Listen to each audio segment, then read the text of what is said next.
Assalamualaikum warahmatullahi wabarakatuh. Perkenalkan, nama saya Natasha Kusumawati. Di sini saya akan menjelaskan hasil review buku Ekonomi Pembangunan. Di sini kita mulai dari pengertian dan ukuran underdeveloped countries. Jika ditinjau dari sudut ekonominya, negara dunia dibedakan menjadi dua, yaitu negara maju dan negara berkembang. Terdapat 3 golongan tingkat ekonomi suatu negara, seperti negara berpendapatan tinggi, negara berpendapatan menengah, negara berpendapatan rendah. Ada 3 cara yang menentukan suatu negara tersebut maju atau berkembang. Dengan cara yang pertama yaitu ukuran deskriptif dan kuantitatif, seperti menghitung tingkat produksi dan pendapatan per kapita atau tingkat produktivitas per kapita. Yang kedua yaitu struktur perekonomian seperti agraria atau pertanian, industri manufaktur, dan industri jasa. Yang ketiga yaitu distribusi pendapatan pemilik faktor produksi seperti tanah atau sumber alam lainnya, modal, buruh, dan tenaga skill. Pengertian tentang pembangunan ekonomi. Ekonomi pembangunan atau Economics of Development adalah ilmu pengetahuan yang mempelajari dan membahas objek atau permasalahan yang bersangkutan dengan perkembangan perekonomian negara-negara berkembang dengan usaha-usaha atau cara yang dilakukan untuk merubah perekonomiannya dari negara berkembang menjadi negara yang maju. Menurut para ahli ekonomi pembangunan yaitu kenaikan dalam pendapatan nasional per kapita, pendapatan rata-rata per jiwa, kemakmuran dan perbaikan kualitas penghidupan dapat dilihat dari beberapa faktor, seperti adanya pengharapan akan hidup, tingkat kematian mortalitas yang menurun, serta kesehatan yang lebih baik, dan penghidupan dengan makanan, pakaian, dan pemondokan atau tempat tinggal yang lebih baik.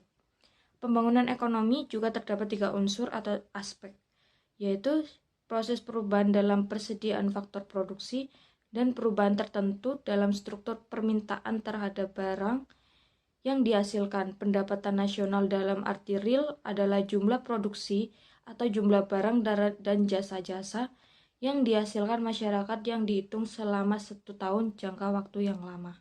Dalam pembangunan ekonomi juga kita harus melihat faktor tanah, yaitu yang pertama sumber-sumber alam dapat diklasifikasikan menjadi 4 macam, yaitu ruangan atau lapangan tanah seperti pertanian, perkebunan, industri, pusat perdagangan, kantor, jalan, dan lainnya, serta keadaan cuaca seperti curah hujan, temperatur, dan iklim. Untuk memperbaiki dan meningkatkan produksi serta produktivitas di sektor pertanian dapat dilakukan dengan 2 usaha, yaitu yang pertama usaha ekstensifikasi dengan memperluas area tanah pertanian sehingga jumlah produksi meningkat, sedangkan usaha intensifikasi di mana peningkatan produksi diusahakan dengan jalan permodalan, dengan pemupukan, pemakaian bibit unggul, perbaikan pengairan, pemberantasan hama, dan cara yang maju. Ada cara juga untuk memperbesar produksi pertanian, khususnya dengan metode biologis, yaitu meningkatkan produksi pertanian, sedangkan metode mekanis, proses peningkatan produksi pertanian menggunakan teknologi seperti traktor dan mesin canggih lainnya.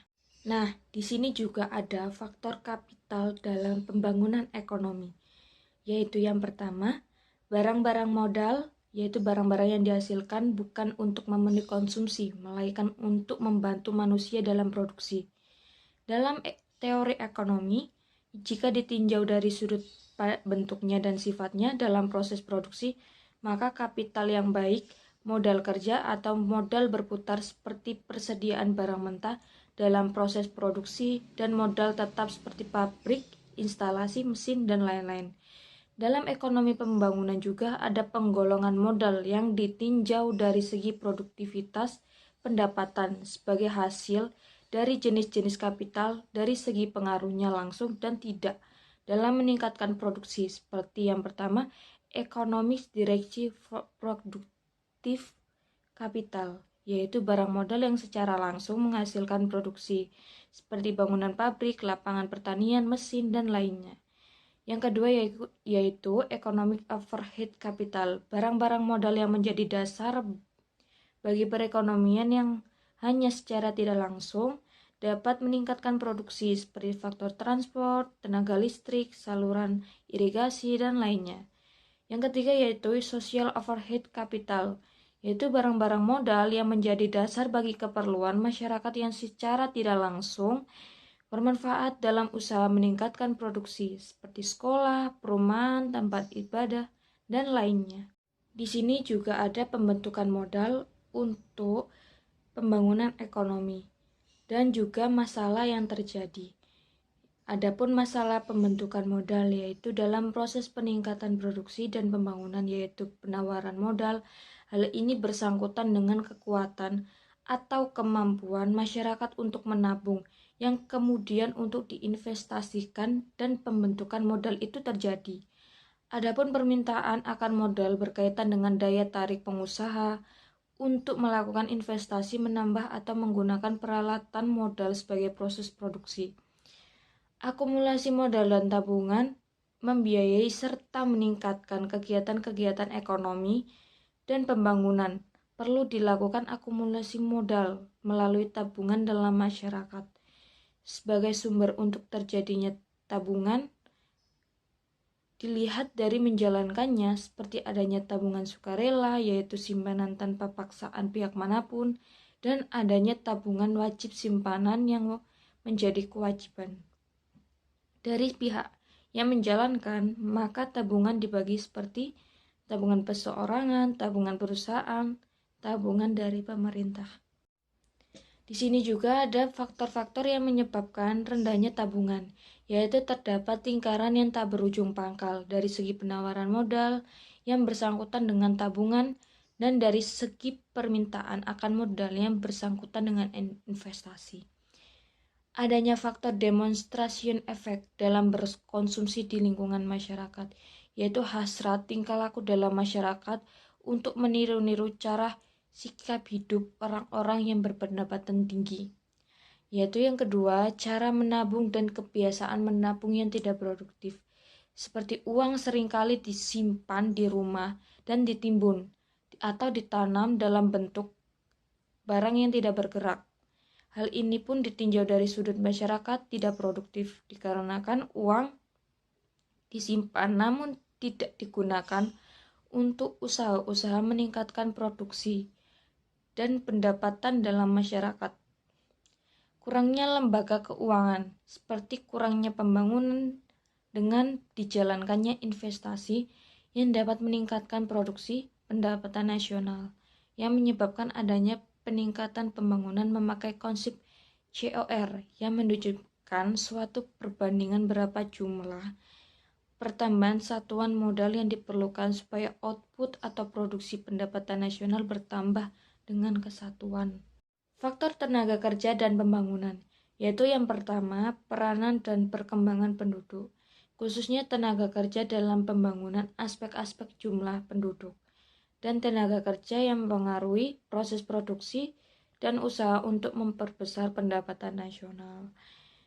Di antaranya yaitu dilihat dari jumlah penduduk dan kecepatan pertumbuhan penduduk seperti kelahiran, kematian, migrasi, dan komposisi penduduk. Dan juga tenaga kerja yang usia produktif dan tidak produktif. Yang kedua yaitu kepadatan serta penyebaran penduduk dan tenaga kerja. Yang ketiga yaitu produktivitas tenaga kerja dan aspek-aspek masyarakat. Pengangguran dan pengerahan tenaga kerja disguises unemployment. Pengangguran berbagai jenisnya yaitu seperti cyclical unemployment, pengangguran yang berhubungan dengan fluktuasi aktivitas usaha perekonomian. Technological unemployment, pengangguran yang terjadi akibat pemakaian teknologi yang lebih maju. Frictional unemployment, pengangguran yang disebabkan tidak ada keseimbangan antara permintaan dan penawaran tenaga kerja. Seasonal unemployment, pengangguran karena variasi musim yang terjadi berulang dalam setiap tahun. Disguised unemployment, pengangguran yang sebagian tenaga kerjanya menganggur. Pengerahan tenaga kerja sebagai sumber tabungan dalam masyarakat untuk pembangunan ekonomi. Tenaga kerja juga membutuhkan skill dalam pembangunan ekonomi.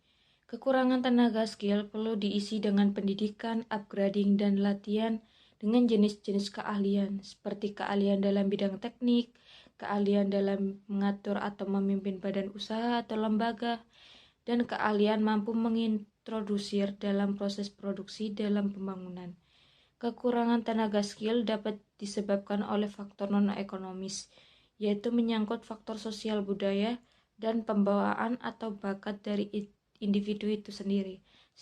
Sedangkan faktor ekonomis terletak dalam bidang ekonomi akibat kurangnya tenaga beli efektif dalam arti real.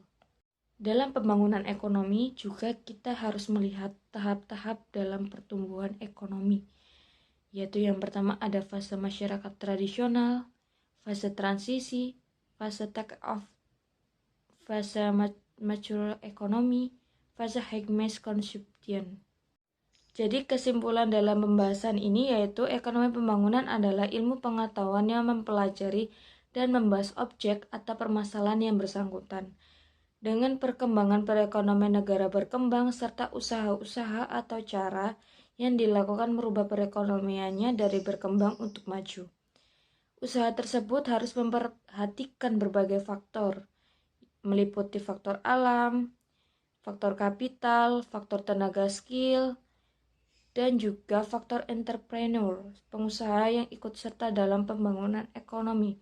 Bagaimana mereka meningkatkan hasil produksi dan menaikkan pendapatan per kapita demi kemakmuran masyarakat, serta tahap-tahap dalam pertumbuhan ekonomi dari negara berkembang ke negara maju atau sangat maju. Oke guys, sekian pembahasan dari saya. Apabila ada salah atau kekurangan kata, kekurangan penjelasan, mohon saran dan kritiknya. Terima kasih. Wassalamualaikum warahmatullahi wabarakatuh.